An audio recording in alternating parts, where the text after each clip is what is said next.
ইফতারের ভাজা পোড়া খাওয়ার পর কিন্তু একটু ঝাল ঝাল কিছু খেতে ইচ্ছে করে আর সেটা যদি চিকেন ফ্রাই হয় তাহলে কেমন হয় বলেন তো। হ্যালো এভরিওয়ান, আসসালামু আলাইকুম। ভাল লাগা নিজ ডেইলি ব্লগে আপনাদের সবাইকে স্বাগতম। আশা করছি আপনারা সবাই অনেক বেশি ভালো আছেন। আজকে যে রেসিপিটা আমি আপনাদের সাথে শেয়ার করছি এটা হচ্ছে বাংলাদেশি স্টাইলে চিকেন ঝাল ফ্রাই, যেটা আমরা বলে থাকি। আর প্রত্যেকটি স্টেপ যদি ফলো করেন তাহলে চিকেনটা কিন্তু এতটাই জুসি হবে, এতটাই সফট হবে আর খেতে কিন্তু জাস্ট ওয়াও হবে। দেখে নিশ্চয়ই বুঝতে পেরেছেন। তো চলেন কথা না বাড়িয়ে শুরু করা যাক। ১ম এ আমি এখানে চিকেন নিয়ে নিচ্ছি। আমি একটু বড়, বড় করে পিস করে নিয়েছি।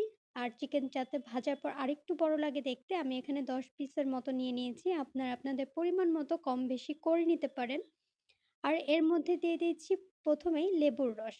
আমি এখানে যেহেতু আমার ১০ পিস চিকেন নিয়েছি আমি, সেহেতু আমি এখানে ২ চামচের মতো দিয়ে দিয়েছি লেবুর রস। আপনাদের হাতের কাছে লেবু না থাকলে আপনারা সেক্ষেত্রে এখানে ভিনেগার এড করতে পারেন। তবে সেক্ষেত্রে ভিনেগারটা ১ চামচ করে দিলেই হয়ে যাবে।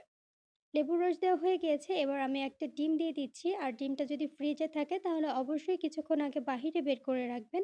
দেন তারপর এপ্লাই করবেন। এরপর আমি এখানে দিয়ে দিচ্ছি প্রায় ২ চামচের মতো টমেটো সস।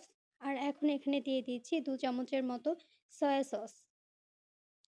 আর সয়া সসটা দেওয়া হয়ে গেছে। এখন দিয়ে দিচ্ছি আমি লাল মরিচের গুঁড়া প্রায় ২ চামচের মতো। যেহেতু এটা ঝাল ফ্রাই, একটু ঝাল, ঝাল হয়, খেতে খুব মজা লাগে রেস্টুরেন্টগুলোতে। সেজন্য আমি একটু বেশি করে দিয়েছি। আপনারা চাইলে কম বেশি করে নিতে পারেন। এরপরে দিয়ে দিচ্ছি 1/2 চামচের মতো হলুদ গুঁড়া, আর দিয়েছি 1/2 চামচের মতো ধনিয়া গুঁড়া, 1/2 চামচের মতো জিরা গুঁড়া, আর দিয়েছি 1/2 চামচের থেকে একটু বেশি কালো গোলমরিচের গুঁড়া। আর এটা হচ্ছে টেস্টিং সল্ট। বাহিরে যে আমরা রেস্টুরেন্টগুলোতে খাই সেখানে কিন্তু অবশ্যই টেস্টিং সল্টটা ইউজ করতে হয়। সেজন্য আমি একটু টেস্টিং সল্ট দিয়েছি আর দিয়েছি একটু নরমাল যে লবণটা আমরা খাই সেটা। আর এটা দিয়েছি ১ চামচ পরিমাণের কাশ্মীরি রেড চিলি পাউডার। এটা দিলে খুব সুন্দর একটা কালার আসে, বাট এতে এতে কিন্তু কোনো স্পাইস হয় না।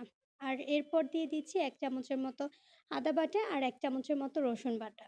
আরেকটা যেটা মেন উপকরণ, এটা দিলে এত সুন্দর একটি স্মেল আসে, অসম্ভব ভালো একটা স্মেল আসে। আর আপনারা যদি চান তাহলে এটা স্কিপ করতে পারেন। তবে দিলে খুব ভালো একটা স্মেল পাওয়া যায়। এটা হচ্ছে সিজনিং একটা মসলা, ম্যাগি সিজনিং মসলা বললেই এটা হচ্ছে দোকানে কিনতে পাওয়া যায়।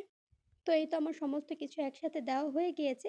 এবার আমি সুন্দর করে হাত দিয়ে এটাকে ভালো করে মাখাচাকা করে নিব। কারণ যত ভালো করে আপনি এটাকে মাখতে পারবেন এটা কিন্তু ততটাই মজা হয় খেতে।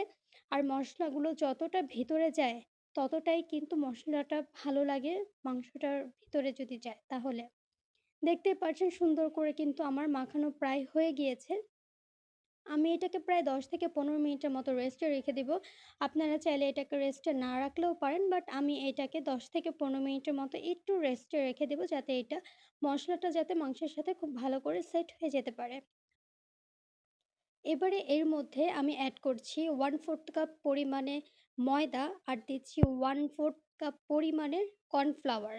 আমি ২ টা আজকে একসাথে করে দিচ্ছি। আপনারা চাইলে একটা দিয়েও করতে পারেন, শুধু কর্নফ্লাওয়ার দিয়েও করতে পারেন কিংবা শুধু ময়দাটা দিয়েও কিন্তু করতে পারেন। তবে ২ টা একসাথে মিলিয়ে দিলে খুব সুন্দর ক্রিসপি হয়, খেতে খুবই মজা হয়। তো আমি এবার সমস্ত কিছু একসাথে খুব ভালো করে মাখাচাকা করে মিলিয়ে নিচ্ছি। আর এই পর্যায়ে বলে রাখি, আমার এই ছোট্ট ভিডিওগুলো আপনাদের কাছে কেমন লাগে প্লিজ কমেন্টে জানাতে পারেন। ভালো লাগলে ছোট্ট করে একটা লাইক করতে পারেন, কমেন্ট করতে পারেন। আরেকটু ভালো লাগলে শেয়ার করতে পারেন ফ্রেন্ড, ফ্যামিলি, বিভিন্ন গার্লস গ্রুপগুলোতে। আর যদি আরেকটু ভালো লাগে তাহলে প্লিজ আমার এই ছোট্ট চ্যানেলটা সাবস্ক্রাইব করে আমাকে সাপোর্ট করবেন। আমার ফ্যামিলির একজন মেম্বার হওয়ার জন্য আপনাদের অনুরোধ জানাচ্ছি। বলতে, বলতে দেখতেই পাচ্ছেন এটা কিন্তু একদম মাখাছাকা করা হয়ে গিয়েছে। এবারে কিন্তু এটাকে রেস্টে দেওয়ার কোনোই প্রয়োজন নেই। জাস্ট সরাসরি এটাকে আমি ফ্রাই করতে চলে যাচ্ছি। তবে হ্যাঁ, এটাকে কিন্তু একটু বেশি করে তেল নিয়ে ডিপ ফ্রাই করলেই সবচাইতে বেশি ভালো হয়। আমি চেক করে নিচ্ছিলাম যে তেলটা ভালো করে গরম হয়েছে কিনা। দেখি তেলটা গরম হয়ে গিয়েছে। এবার চিকেনটা একটু এপাশ-ওপাশ করে মিলিয়ে আমি সুন্দর করে এই চিকেনটা দিয়ে দিচ্ছি তেলটার মধ্যে। আর একটু ফাঁকা, ফাঁকা করে দিলেই কিন্তু সবচাইতে বেশি ভালো হয়। একসাথে সবগুলো দিলে কিন্তু একটার সাথে একটা লেগে যেতে পারে, সেদিকে কিন্তু খেয়াল রাখতে হবে। দেখে নিশ্চয়ই বুঝতে পারছেন আমি কিন্তু একটু গ্যাপে, গ্যাপে করে দিচ্ছি। আর এই ফ্রাইটা করার সময় কিন্তু পুরো ঘরে এত সুন্দর একটা স্মেল ছড়িয়ে যায়, মনে হয় রেস্টুরেন্ট এখন বাড়িতেই, এরকম একটা অবস্থা। আমার বাচ্চারা কিন্তু এই চিকেন ফ্রাইটা খেতে অনেক বেশি পছন্দ করে। সাথে কিন্তু আমরাও কম কিছু না। তো আপনি চাইলেও কিন্তু আপনার ফ্যামিলি মেম্বারদের কিন্তু এরকম মজাদার একটা চিকেন ফ্রাই রেসিপি বাসায় করে দিতে পারেন।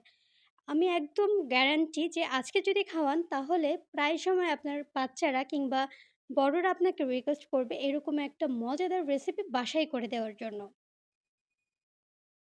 তো দেখতেই পাচ্ছেন আমার এক পাশটা কিন্তু বেশ অনেকক্ষণ ধরে আমি এটা করে নিয়েছি।